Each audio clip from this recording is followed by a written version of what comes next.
London Cathedral honors beloved stray cat with memorial service. The cat, named Dorkins Magnificat, lived in the Southwark Cathedral for 12 years. A cathedral in London celebrated the life of one of its beloved congregants this week, but she wasn't your typical churchgoer. Dorkins Magnificat was a stray cat that arrived at Southwark Cathedral about 12 years ago and made the building her home until she died last month. On Wednesday, the cathedral held a memorial service for Dorkins, led by Rev.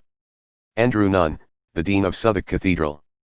We host, in more normal times, memorial services for the great and the good and the funerals of our neighbors, our friends, and our family, Nunn said in the service, which was streamed on YouTube. But I suspect we've never had a service for a cat. Though there had been some online criticism for the event including from Bishop of Burnley, Philip North, Nunn said that the service was a good opportunity to give thanks for Dorkins' well-lived life. Some may think that cats don't deserve ceremonies and eulogies and prayers, that their death should pass without comment or occasion, but I can't agree, Nunn said. And I'm not particularly a cat person, or at least I wasn't before I met her. But this little cat who arrived at our door, who chose us and stayed, changed our lives and enhanced our mission and ministry, she did more to bring people to this place than I will ever do, Nunn added. So I need to give thanks and I want to give thanks. During the 45-minute ceremony, Lisa Gutwine, who wrote a children's book called Dorkins the Cathedral Cat in 2017, read scripture, and the cathedral's head verger, Paul Timms, spoke about some of his favorite memories of Dorkins.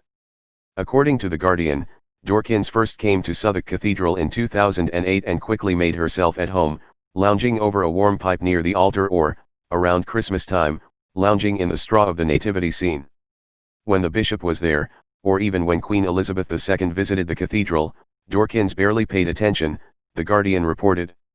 No way was she a lap cat, Nunn said. She could be nice at moments but only on her own terms, and she could lash out when she'd had enough. She set the pace in every relationship. Southwark Cathedral eventually made Dorkins merchandise including mugs, magnets and greeting cards, according to The Guardian. She also had her own Twitter account, which has more than 6,000 followers. However, during the ceremony, Nunn said Southwark Cathedral wasn't in charge of Dorkins. Dorkins Magnificat, to give her her Sunday name, was not owned by us, he said. We might call her our cat, but she was her own cat who chose to live here on her own terms in her own way. And we got used to her as she had to get used to us. Though she spent over a decade in Southwark Cathedral, Dorkins spent her last days with Timms at his home. She died on September 30 of liver failure. She passed away peacefully in my arms that evening to the sound of a familiar voice, Timms said during the service. It is only fitting, then, that she should be remembered in this way for all the joy, pleasure, and comfort she gave to so many people who could identify with her story, a story that mirrored aspects of our human condition, stories of care, hospitality to strangers, comfort, friendship, companionship, unconditional love. After the ceremony, where 30 people attended in person, Dorkins' remains were interred in the cathedral garden.